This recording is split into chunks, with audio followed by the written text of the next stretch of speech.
Hello and welcome to my channel. आप सभी का मेरे चैनल पर स्वागत है। हम बिजनेस स्टडी के टॉपिक पर हैं और डायरेक्टिंग की थर्ड वीडियो या डायरेक्टिंग की लास्ट वीडियो हम कर रहे हैं। बिजनेस स्टडी के इस फंक्शन के बाद हमारा सिर्फ एक फंक्शन रह जाएगा और हमारा कोर्स बिजनेस स्टडी का इंग्लिश मीडियम बच्चों के लिए कंप्लीट हो जाएगा। तो मेरी सारी वीडियो के लिंक इस डिस्क्रिप्शन बॉक्स में नीचे आपको मिल जाएंगे। डिस्क्रिप्शन में मैंने लिखे हुए हैं अपनी वीडियो जो मैंने आज तक सारी जितनी बनाई हैं, अप्रॉक्सीमेटली 100 वीडियोस हो चुकी हैं मेरी। तो उन सब वीडियोस के लिंक मैंने आपको नीचे दिए हुए हैं, आप उनके थ्रू अकाउंट्स और बिजनेस स्टडी को एसेस कर सकते हैं। अभी हम अपने मेन टॉपिक पर आते हैं जो कम्युनिकेशन का है और इसका लास्ट एलिमेंट है, चौथा एलिमेंट। 3 एलिमेंट हम अभी तक पढ़ चुके हैं, सुपरविजन, लीडरशिप और मोटिवेशन। तो कम्युनिकेशन को पढ़ते हैं और कम्युनिकेशन को देखते हैं कि कम्युनिकेशन डायरेक्टिंग में कैसे यूज़ की जाती है। चैनल को अभी तक अगर आपने सब्सक्राइब नहीं किया है तो आप सब्सक्राइब कर दीजिए, बेल आइकन को प्रेस कर दीजिए सो दैट आपके पास समय पर वीडियो आती रहे और हम अपने 95% के टारगेट को अचीव कर पाएँ। तो चलते हैं और कम्युनिकेशन को समझते हैं। तो कम्युनिकेशन का मीनिंग समझना सबसे पहले जरूरी है। The word communication has been derived from the Latin word communis which means common, which consequently imply common understanding. आपसी बातचीत कब कर पाएंगे? जब हमारे बीच में कॉमन अंडरस्टैंडिंग होंगी, हम एक दूसरे की बात को समझ पाएंगे। ठीक है, तो communication is understood as the process of exchange of ideas, views, fact and feeling etcetera, कुछ भी कह लो। तो हमें या तो आइडिया एक्सचेंज कर रहे होंगे, या अपने व्यूज पेश कर रहे होंगे, या फैक्ट पेश कर रहे होंगे, या अपनी भावनाओं को पेश कर रहे होंगे, बता रहे होंगे बिटवीन और among the people to create common understanding, जो हम दोनों उसको समझ सकें, ऐसी अंडरस्टैंडिंग हमें क्रिएट करनी होती है। Communication is the process of exchange of information between two or more person to reach common understanding। Obviously है, ऐसी इंफॉर्मेशन शेयर करनी है, एक्सचेंज करनी है दो या दो से अधिक व्यक्ति के बीच में, जो हम दोनों के लिए जरूरी है। कॉमन अंडरस्टैंडिंग का मतलब यही है। तो डेफिनेशन अगर बात करें तो डेफिनेशन कहती है कि communication is the transfer of information from sender to receiver with the information being understood by the receiver. तो उसमें क्या होता है, इंफॉर्मेशन ट्रांसफर की जाती है। सेंडर का मतलब वो व्यक्ति जो उसको पेश करना चाहता है, उनको प्रेजेंट करना चाहता है, किसको, जिसको उसको वो पहुंचानी है। वो एक व्यक्ति भी हो सकता है, एक से ज़्यादा भी हो सकते हैं। तो रिसीवर उसको समझ पाए, वो इस फॉर्म में होना चाहिए, बस ये जरूरी है। ठीक है, तो ये हेरोल्ड कुंट्ज एंड हीज विरिच ने दी थी। आगे चलते हैं। Communication is the process by which people create and share information with one another in order to achieve common understanding। बातचीत करनी है, शेयर करनी है इंफॉर्मेशन, नई इंफॉर्मेशन बनानी है जिससे हम कॉमन अंडरस्टैंडिंग बना सके, उसको समझ सके। सीधी सी बात ये है, ये रॉजर्स ने कहा था। आगे चलते हैं और देखते हैं कि कम्युनिकेशन में क्या क्या एलिमेंट्स हैं, मतलब कि कैसे कम्युनिकेशन को पूरा किया जाता है। तो शुरुआत जो उसकी होती है वो सेंडर से होती है। सेंडर वो व्यक्ति है जो मैसेज को या इंफॉर्मेशन को दूसरों को पहुंचाना चाहता है। ठीक है, तो जैसे अभी मैं सेंडर हूं, इस समय आपको कम्युनिकेशन आपके साथ कर रहा हूं, इस टॉपिक को आपको समझा रहा हूं। तो ये टॉपिक मेरा मैसेज है जो मैं आप तक कन्वे करना चाहता हूं। ठीक है, सेंडर मैं हूं, मैसेज ये टॉपिक है मेरा। ठीक है, अब इस मैसेज को मैंने पहले एनकोड किया है कि आप इसको समझ पाओ। ठीक है, तो जब मैं एनकोडिंग करता हूं तो कुछ नॉइसेस होती हैं। नॉइसेस का मतलब बैरियर्स, वो बाधाएं जो बीच में आ जाती हैं। जैसे मुझे एक मैसेज के थ्रू रिव्यू मिला कि मेरी आवाज़ जो पुरानी वीडियोस थी उसमें बड़ी स्लो थी, तो एक बैरियर था कम्युनिकेशन का। मतलब जो मैसेज मैं आप तक पहुंचा रहा था वो आप तक जा ही नहीं पा रहा था उस फॉर्म में, आपको उसको समझने में दिक्कत हो रही थी। ठीक है, कभी कभी लैंग्वेज की भी प्रॉब्लम आ जाती है। ठीक है, लैंग्वेज हम नहीं समझ पाते कुछ वर्ड्स में, तो लिंग्विस्टिक बैरियर भी होते हैं, हम पढ़ेंगे आगे। तो नॉइसेस का मतलब वो बैरियर्स हैं, वो बाधाएं हैं कि आप मेरे मैसेज को ना समझ पाओ। वो बाधाएं कैसी कैसी हो सकती हैं कि मैंने ऐसे सिंबल यूज किए जो कंफ्यूज आपको कर रहे हैं। ठीक है, जहां पर टेलीफोन के थ्रू बातचीत हो रही है, यहाँ पर अगर इंटरनेट की बात करें तो अगर पुअर टेलीफोन या इंटरनेट कनेक्शन हो तो वो भी एक बाधा के रूप में हो सकता है। इन अटेंटिव रिसीवर, अगर आप लोग जिसको मैं ये मैसेज देना चाहता हूं अगर वो अटेंटिव नहीं हो, मतलब कि वो पूरी वीडियो को नहीं देख रहे, जिस तरीके से देखना चाहिए उस तरीके से नहीं देख रहे, तो वो मैसेज कन्वे नहीं हो पाएगा जो मैं आपको देना चाहता हूं। तो इन अटेंटिव रिसीवर भी एक बाधा है। फॉल्टी डिकोडिंग, मैं कुछ और बता रहा था, आपने कुछ और तरीके से इसको समझ लिया, तो आप देखोगे आगे बहुत सारी चीजें ऐसी मिलेंगी जिनकी डिकोडिंग, मतलब मैं तो एनकोड कर रहा हूं आपके सामने रखने से पहले, आप उसको डिकोड करोगे, अपने हिसाब से समझोगे उसको।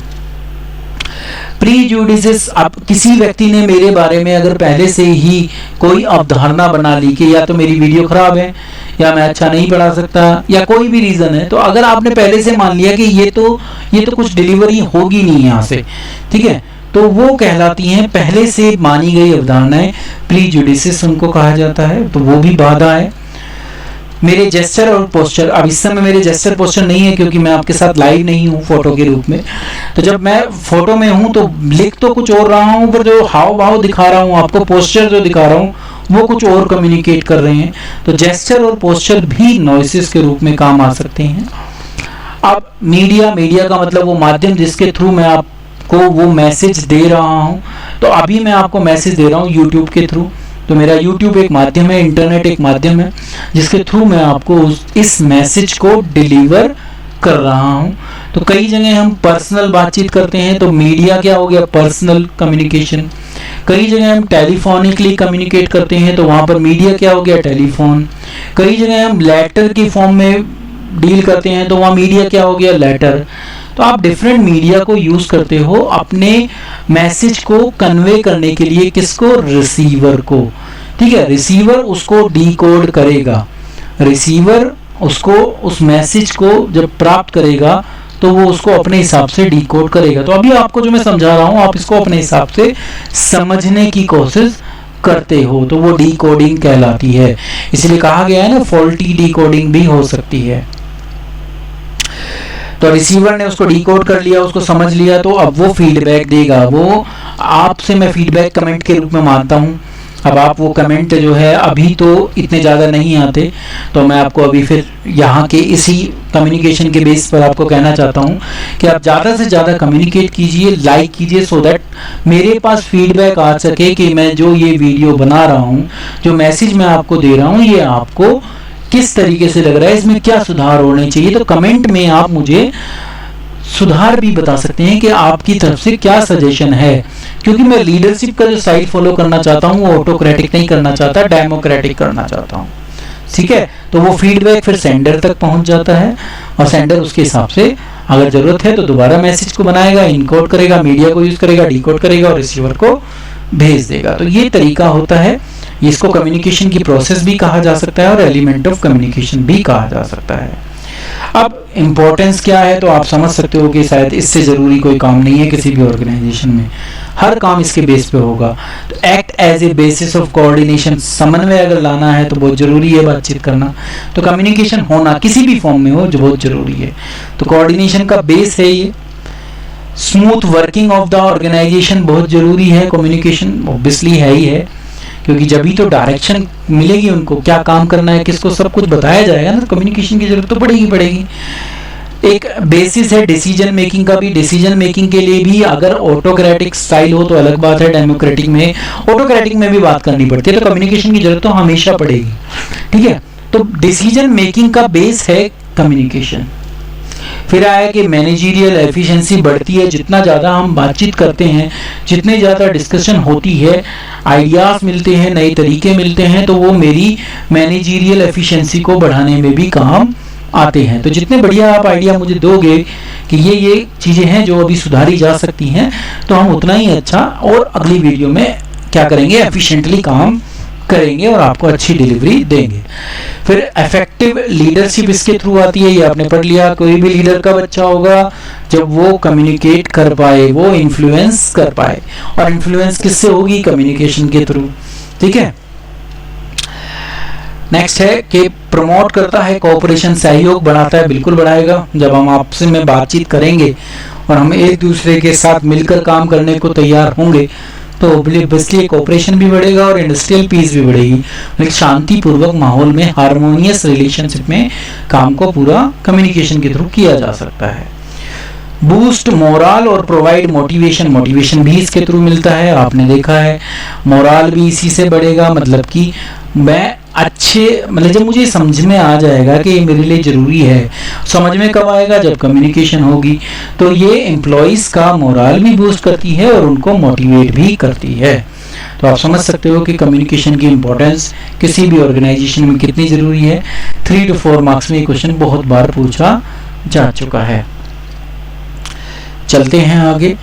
2 टाइप की कम्युनिकेशन है हमारी, एक फॉर्मल कम्युनिकेशन होगी जिसको अब हम पढ़ेंगे, फिर इनफॉर्मल को पढ़ेंगे। तो पहले फॉर्मल को, फॉर्मल जो है ऑफिशियल चैनल के थ्रू चलेगी, जैसे फॉर्मल ऑर्गेनाइजेशन थी वैसे ही फॉर्मल कम्युनिकेशन होगी। तो ये ऑफिशियल चैनल के थ्रू डिज़ाइन की जाती है, ऑर्गेनाइजेशन के लिए के नए डिज़ाइन की होती है और इंटेंशनली डिज़ाइन की जाती है।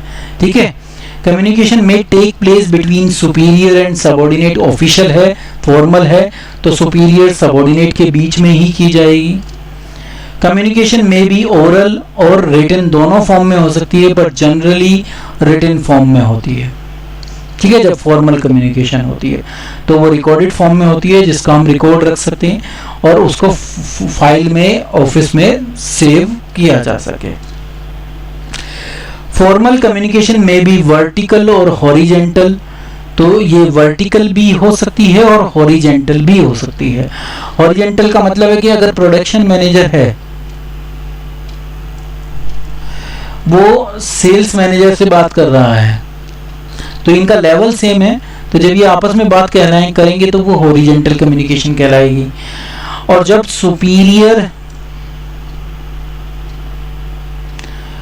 और सबऑर्डिनेट के बीच में बात हो रही है,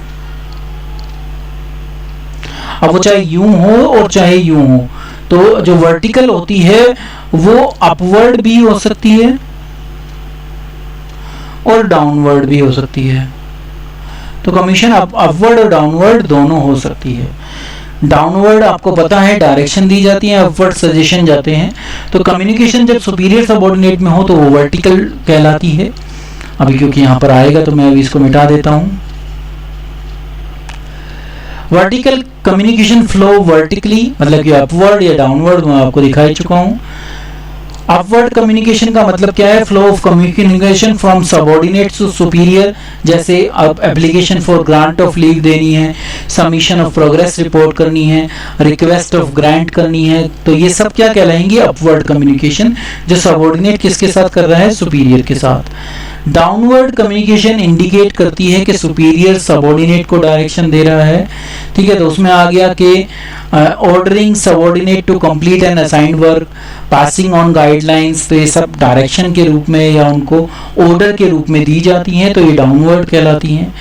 हॉरिजेंटल या lateral communication take place between one division to another, जैसे प्रोडक्शन मैनेजर कांटेक्ट कर रहा है मार्केटिंग मैनेजर से, तो ये हॉरिजेंटल कम्युनिकेशन कहलाती है।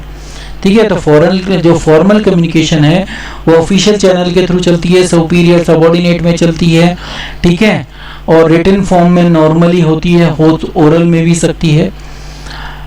अब हम इनफॉर्मल कम्युनिकेशन की तरफ चलते हैं। तो इनफॉर्मल कम्युनिकेशन का मतलब, जैसे इनफॉर्मल ऑर्गेनाइजेशन थी वैसे ही इनफॉर्मल कम्युनिकेशन है, जिसमें हमारे बीच सुपीरियर सबऑर्डिनेट का रिलेशन मैटर नहीं करता।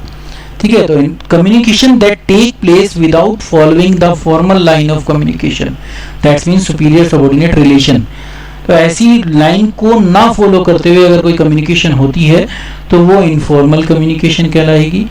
इनफॉर्मल कम्युनिकेशन सिस्टम जो है is generally refer to a grapevine, एक ग्रेप वाइन के रूप में होता है, मतलब कि उसकी कोई डायरेक्शन नहीं होती है, अपवर्ड, डाउनवर्ड, वर्टिकल, हॉरिजेंटल, वो किसी भी डायरेक्शन में फ्लो कर जाती है, उसका कोई रूप नहीं है।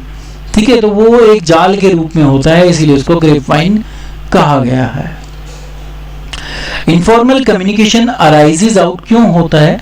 क्योंकि एम्प्लॉय जो है एक्सचेंज करते हैं अपने व्यू, सोशल लोग हैं, सब एक दूसरे से जानते हैं, तो पोस्ट को भूलकर भी वो कम्युनिकेशन करते हैं।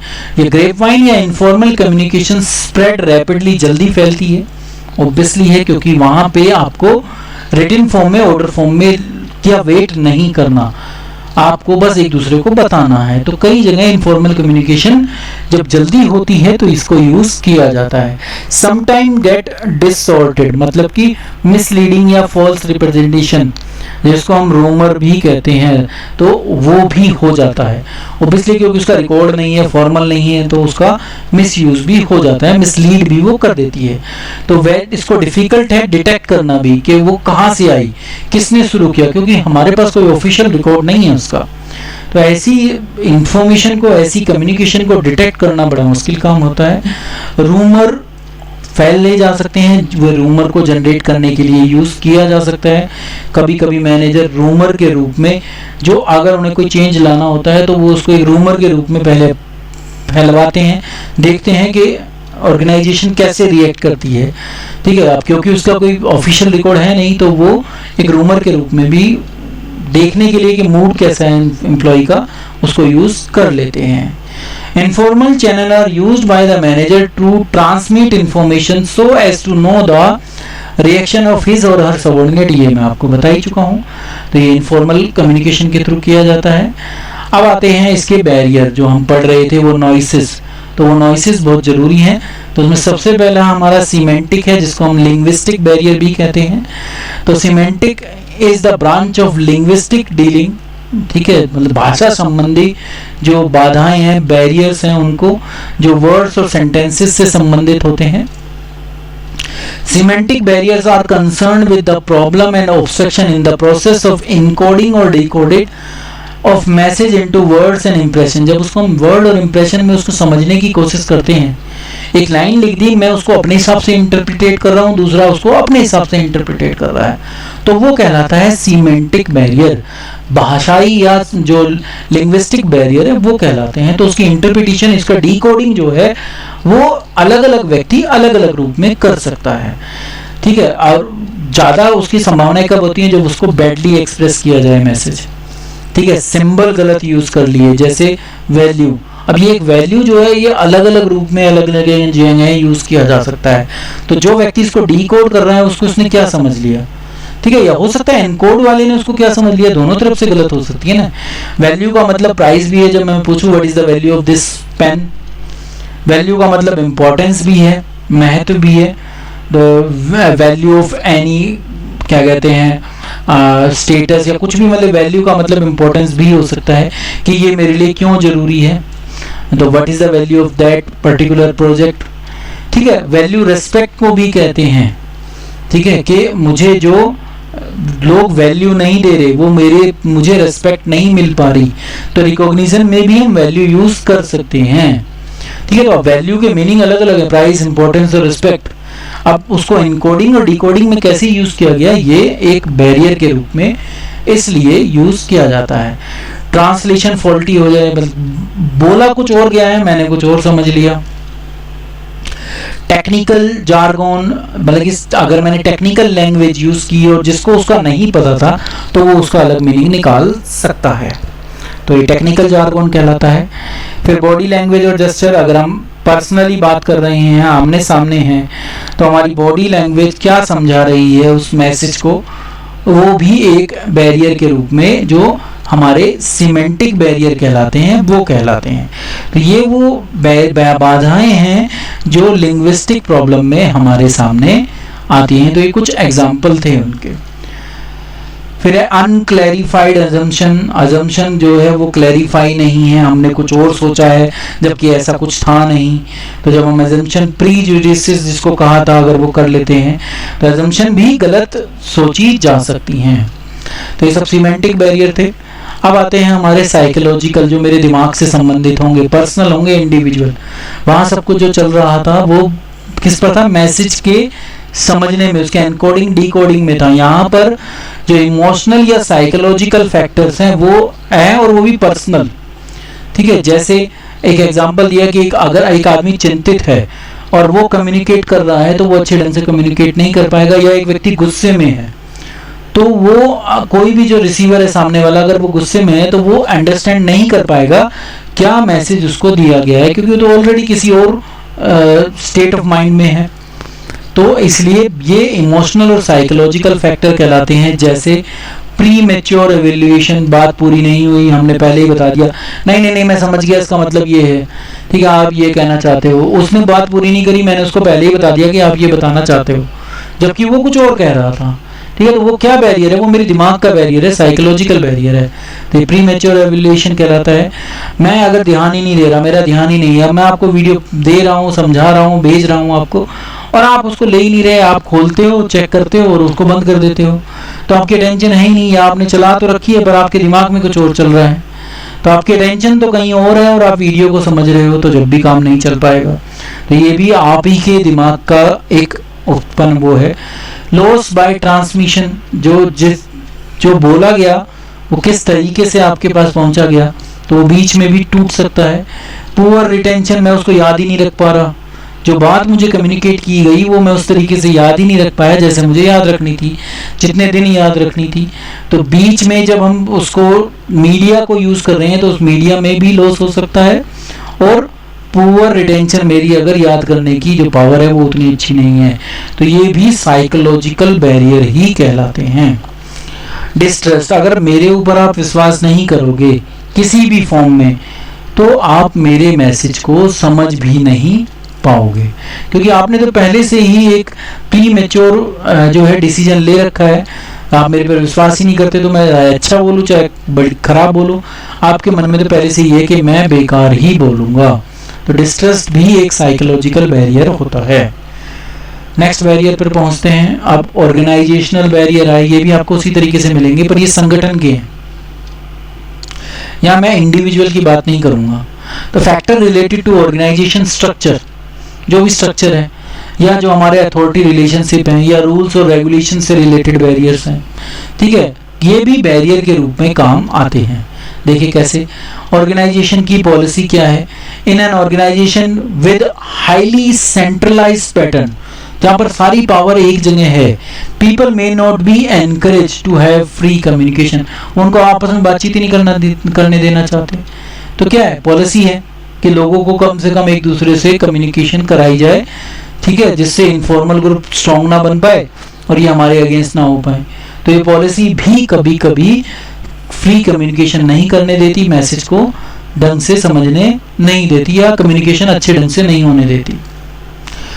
रूल्स और रेगुलेशन, रूल्स एंड रेगुलेशन बना दिए कि आपको इतने बजे आना है, यहीं पर रहना है, वहाँ नहीं जाना, ये काम करना है। तो रूल्स और रेगुलेशन भी बैरियर के रूप में कम्युनिकेशन में काम आते हैं। लोग एक दूसरे से बात ही नहीं करते। स्टेटस, कि मैं इससे बात क्यों करूं, मैं तो ये हूं, मैं इसका सुपीरियर हूं, सबऑर्डिनेट भी ये कहे ये तो बेकार आदमी है, मैं इससे बात नहीं करना चाहता। अभी तो खैर स्टेटस की बात है तो सुपीरियर की बात हो रही है। तो सुपीरियर कहता है कि भाई मैं इसके पास नहीं जाऊंगा, ये मेरे पास आएगा, जो भी इसको पूछना है मैंने तो इसको एक बार बता दिया, मैं इससे बड़ी पोस्ट पर हूँ, मैं इसके पास क्यों जाऊंगा बार बार। तो वो स्टेटस की प्रॉब्लम है, ठीक है। तो ऑर्गेनाइजेशनल बैरियर है, स्टेटस ऑर्गेनाइजेशन ने प्रोवाइड किया है उसको, ठीक है। तो वो उसका साइकोलॉजिकल बैरियर नहीं है, इसको आपको समझना है, ठीक है। वो उस पोस्ट से उसके पास आया है। कॉम्प्लेक्सिटी इन ऑर्गेनाइजेशन स्ट्रक्चर, जितना कॉम्प्लिकेटेड होगा, जितने ज़्यादा लेवल होंगे, ठीक है, जितने ज़्यादा डिपार्टमेंट होंगे, तो जितना कॉम्प्लेक्स होगा स्ट्रक्चर उतना ही कम्युनिकेशन करना डिफिकल्ट हो जाएगा। ऑर्गेनाइजेशनल फैसिलिटीज जैसे frequent meeting, suggestion box, complaint box, social cultural gathering, transparency in operation, तो ये फैसिलिटी कितनी कोई यूज कर रही है, वो जो जितना ज़्यादा यूज करेगा वहाँ पर वो उतना ही बाधा के रूप में नहीं काम करेगा, जहाँ जितना कम यूज होता है वहाँ पर उतनी ही दिक्कत होती है, ठीक है। या उल्टा भी हो सकता है, अगर आप इनको ज़्यादा भी यूज कर रहे हो तो भी आपको ये प्रॉब्लम क्रिएट कर सकते हैं, क्योंकि फिर लोगों के अलग अलग विचार आना शुरू होंगे, ठीक है। तो ये भी बैरियर के रूप में यूज किए जाते हैं। तो ये फैसिलिटी पर ये कभी कभी हमारे लिए एक कम्युनिकेशन की बाधा बनकर आ जाती है। जैसे फ्री रेंज में पढ़ा था तो वहाँ पर कोई इंडिपेंडेंट थे सब, तो वहाँ बड़ी दिक्कत होगी एक दूसरे से कम्युनिकेशन करने में, क्योंकि सब अपने आप को बॉस समझते हैं, सब अपने आप को सुपीरियर समझते हैं। तो ये ऑर्गेनाइजेशनल बैरियर थे। अब पर्सनल आते हैं, साइकोलॉजिकल से अलग समझना है इनको। Personal factor of both sender and receiver may exert influence and effective communication. जैसे fear of challenge to authority, कि हमारे अंदर ये डर है, ठीक है, साइकोलॉजिकल नहीं है, ये अथॉरिटी का डर है। हमारे अंदर ये डर है कि हम अपने जो सुपीरियर है उसको चैलेंज नहीं कर सकते। तो ये जो पर्सनल बैरियर है, मेरे अंदर का बैरियर है, ये साइकोलॉजिकल बैरियर नहीं है, ये बस फियर है मेरे अंदर, ठीक है। तो इसको लोग साइकोलॉजिकल समझ लेते हैं। इस बात को आप समझना कि अथॉरिटी को चैलेंज करने वाला जो फियर है वो ना तो ऑर्गेनाइजेशनल बैरियर है, ना ही साइकोलॉजिकल बैरियर है, ठीक है। साइकोलॉजिकल बैरियर आपने पढ़े कैसे थे, ठीक है, pre mature evolution etcetera etcetera, ठीक है। तो जब मैं यहाँ बात करूँ तो ये ऐसा बैरियर है जो मेरे से संबंधित है। मेरे अंदर अगर कॉन्फिडेंस नहीं है तो साइकोलॉजिकल नहीं है, मेरे अंदर ही कॉन्फिडेंस नहीं है कि मैं अपने सुपीरियर से, lack of confidence of superior on his subordinate, कि मैं अपने सबऑर्डिनेट को मान पाऊँ कि वो भी कुछ अच्छा कर सकता है, मेरा उस पर विश्वास ही नहीं है। तो ये भी मेरा पर्सनल बैरियर है कि मेरा ही विश्वास नहीं है उस पर, ठीक है। तो मेरे दिमाग ही नहीं है, साइकोलॉजिकल नहीं है, बस मेरा विश्वास नहीं है, कारण कुछ भी हो सकता है। डिस्ट्रस्ट भी जो था जैसा उस जैसे ही था। अनविलिंगनेस टू कम्युनिकेट, मैं चाहता ही नहीं बात करना।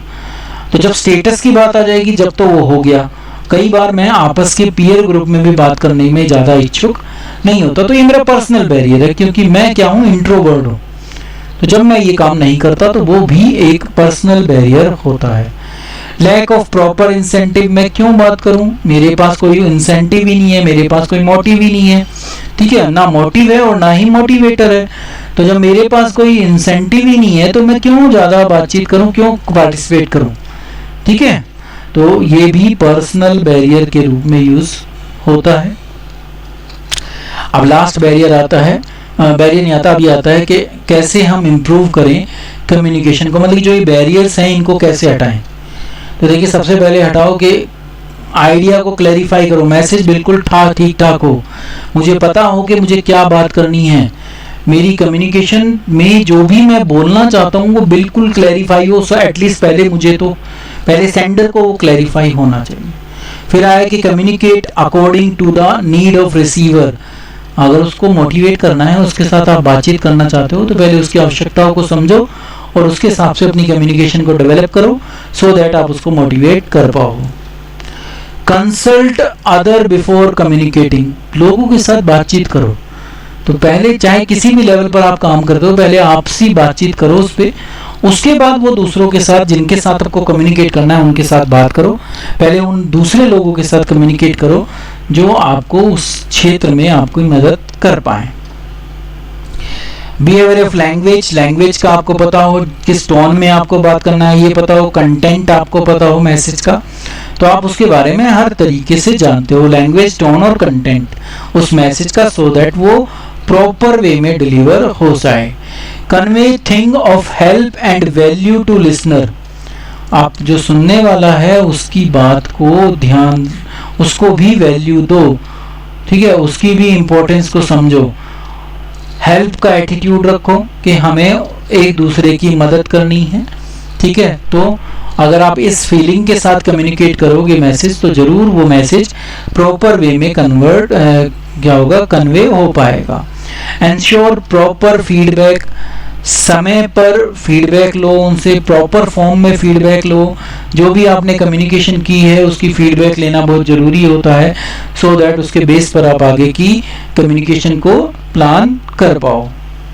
फिर आया कि communicate for present as well as the future, क्योंकि ज़्यादातर हम कम्युनिकेशन करते हैं अभी के लिए करते हैं, आप उसके फ्यूचर पे क्या इम्पैक्ट पड़ने वाला है उसकी भी कम्युनिकेशन करो, सो दैट आप उसको इन्फ्लुएंस करको, उसको समझा सको कि ये कम्युनिकेशन इस ऑर्गेनाइजेशन के लिए और आपके लिए क्यों जरूरी है। फॉलोअप बहुत ज़रूरी है कम्युनिकेशन का, तो फॉलोअप ज़रूर लीजिए, किसी भी फॉर्म में लीजिए, चाहे रिटन फॉर्म में लीजिए, चाहे ओरल फॉर्म में लीजिए, फॉलो अप लेना बहुत ज़रूरी होता है।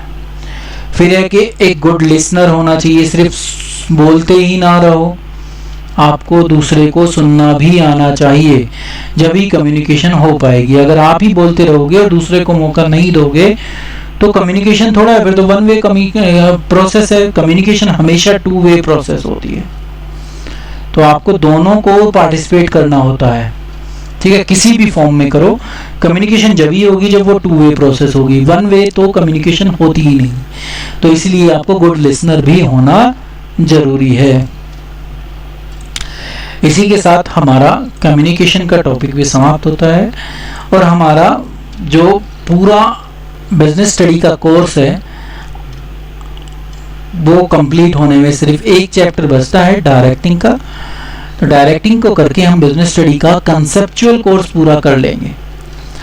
तो वो भी मैं आपके सामने कल या परसों में रख दूंगा, तो आपके पास पूरा कोर्स कंप्लीट हो जाएगा। फिर हमें सिर्फ CBSE क्वेश्चन और रिविजनरी वर्क करना है, क्वेश्चंस करने हैं, ठीक है। तो आपने अगर अभी तक चैनल सब्सक्राइब नहीं किया है तो चैनल को सब्सक्राइब कर दीजिए, बेल आइकन को प्रेस कर दीजिए, सो दैट हम 95% के अपने टारगेट को अचीव कर पाएँ। सारी वीडियो के लिंक मेरे डिस्क्रिप्शन में आपको मिल जाएंगे, तो आप डिस्क्रिप्शन के थ्रू उन लिंक को एक्सेस कर सकते हो। अभी के लिए थैंक यू।